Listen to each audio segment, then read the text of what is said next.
Welcome everyone as we continue our journey with Kabbalah. We've learned some of the most powerful aspects of creation, of our lives, to be able to understand who we are, why we exist, and why things are happening to us. Slowly but surely, you're going to learn more and more practical tools, yet very, very deep, that you've probably never heard before, to give us an understanding of how to go deeper, of how to reveal what we've been calling the light of the Creator, that force that includes all the miracles and magic we are all looking for in our lives. So far, I'm just going to do a little bit of a recap so we can really grasp this concept, because sometimes it might seem a little deeper for some or a little bit more far out, especially if this is the first time you're hearing it. The Kabbalists explain that the physical world you see didn't just come about.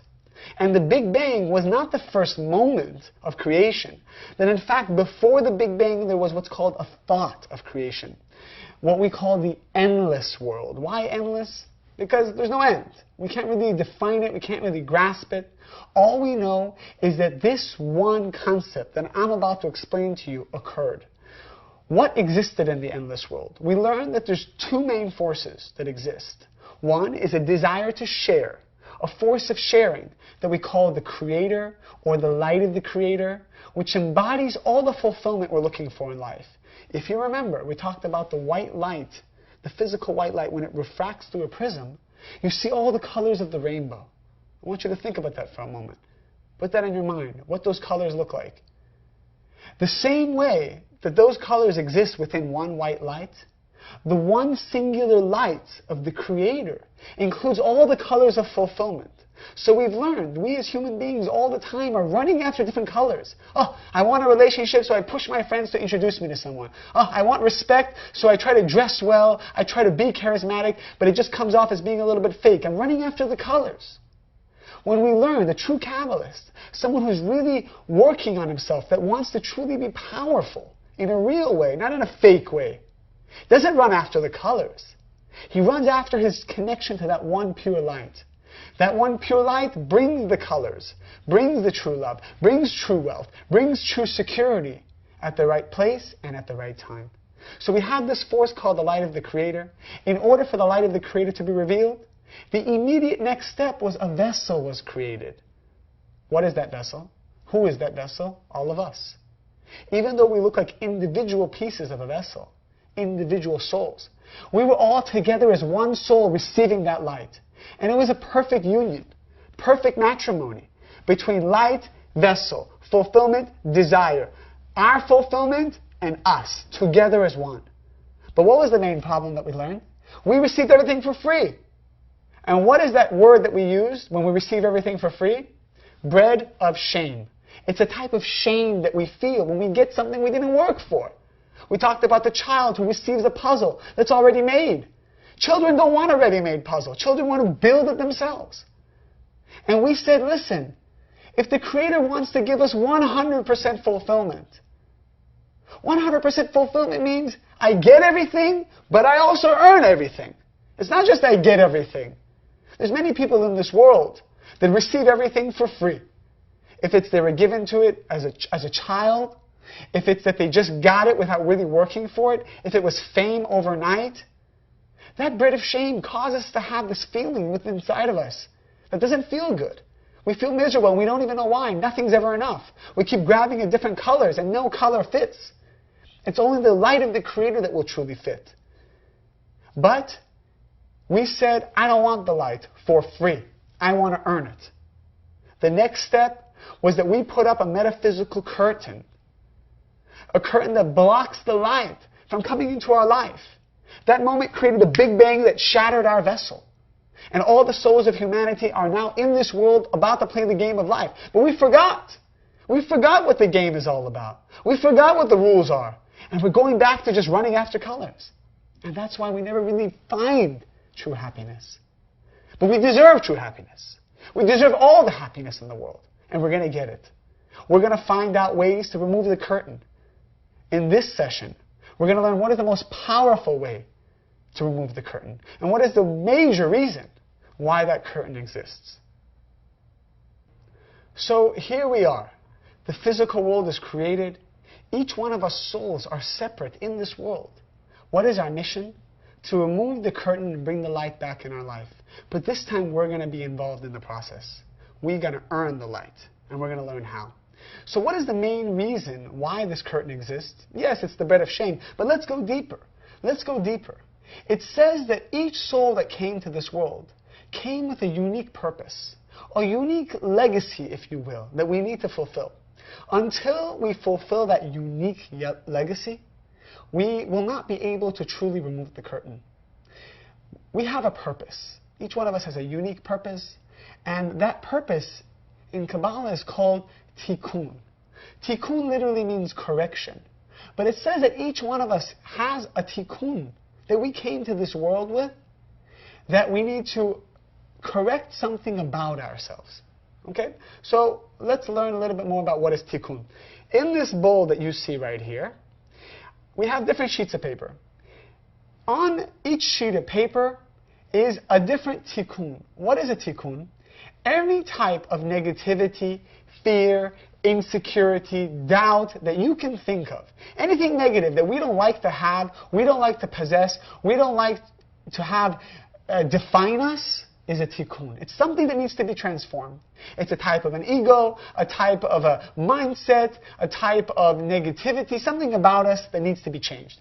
So on these papers are different types of tikun that we potentially can have. And everyone in this world must have at least one tikun, if not many tikuns, to be in this world. And the idea is that when our soul came to this world, it told the Creator, listen, I want something to do. I want a game to play. I want a puzzle to make. Give me something that I can work on. Give me something that I will not like to have, that I can transform. And if I transform it, bring the light in. Bring great fulfillment in. Bring peace of mind in. Bring excitement into my life. If I don't transform that one thing, then keep the curtain up and I will live in darkness until I learn my lesson.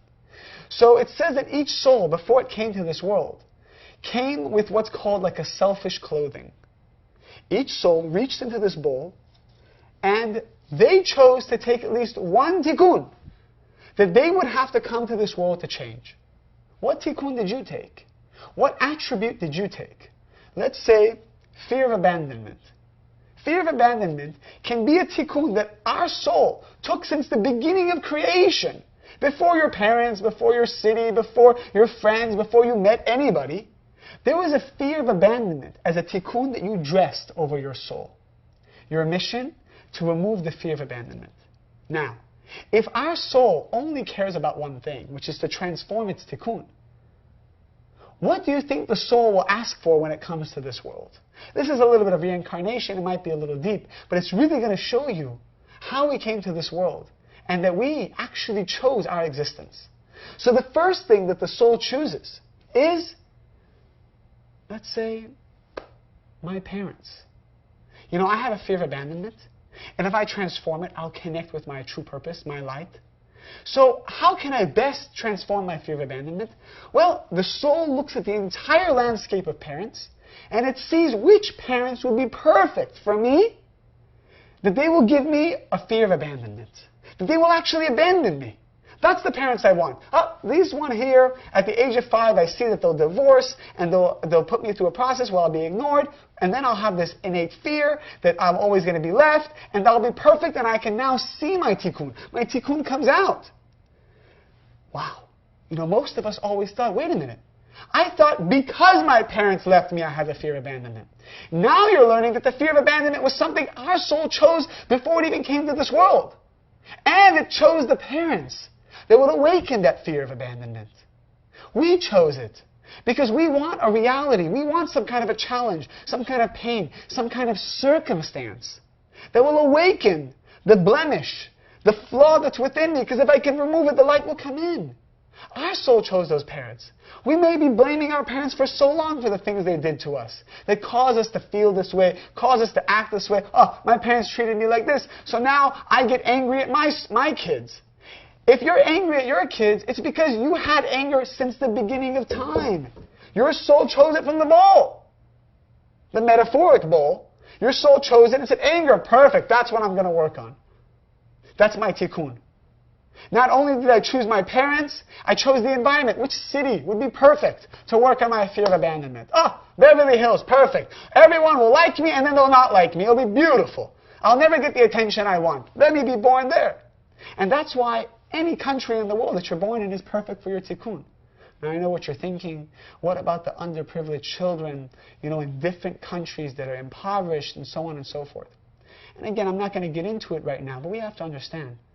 When we start to learn about life and learn about creation, you will see that everything has its own perfection. A child kicking a soccer ball in Africa may very well be more happy than our friends in Beverly Hills living in the mountains. They may be more happy. They're thinking, oh my God, those people in Beverly Hills are so miserable. How can they live like that? They want to give charity to us or to them. So it's all about perspective. Each soul came to this world with a tikkun. We chose our environment that would be perfect for our tikkun. We chose parents that would be perfect for awakening our tikkun. And we chose the people that we're going to be around. Think about it. I want you to take 1 second. What is your tikkun? What is it you're afraid of? What is it that you don't let people see about you? Is it a fear of not being loved? Is it a fear of not getting married? Is it a fear of not having enough? Is it you talk too much or you don't talk enough? Is it you're too shy or you're overbearing? Is it anger, jealousy, greed, doubt, depression? All of these things are tikkuns that we chose. And not only did we choose them, we chose people that will come into our lives to trigger them. Everything was chosen by us. We created this reality. Now that you know that, there's no more victim consciousness. You can no longer be a victim about anything. You chose it. Oh, I don't like the way they treated me. I'm upset. You chose them to be in your life exactly Tuesday, 5:15 p.m. to walk up to you to upset you. Why? Because you have anger within you. Your selfish clothing has anger. And now you need to remove that clothing. You need to take responsibility. They were only the messenger. If you didn't have anger as a tikkun, they would never come into your life. Oh, I'm going to remove them from my life. I'm going to divorce them. I'm going to separate myself from them. They always upset me. No problem. Whichever country you move to in the world, the next person you date will be the same thing. You cannot escape your tikkun. You cannot escape it. We chose it. And if you're in this world, you have a tikkun. And if you're unhappy, it's because you never wanted to look at your tikkun. You may have everything. You may be the most sharing, caring, nice person in the world. But until you work on your tikkun, until you find it and transform it at a soul level, the light cannot coexist with you in your life. That's the bottom line. That's the bottom line. I have many students who come to me and say, I'm so charitable. I'm so environmental. I never hurt a fly. Why do I have pain and chaos in my life? Well, maybe you're such a nice guy because you came to this world with the fear of never being loved. So the way you mask that fear is you walk around sharing with people all day long so they love you. Do you ever get to really work on your tikkun? No. You have people all around you who say, wow, Jim is such a great guy. So you always feel loved. You never have to deal with your tikkun. Why do you have pain and chaos in your life? Because you have no light. Because the light will only come. The curtain will only be removed. You will only truly earn that light when you find your tikkun and transform it. Our future classes will teach you step-by-step methods. If it's through astrology, if it's through our environment, if it's recognizing the signs around you, to find what your tikkun is and to transform it.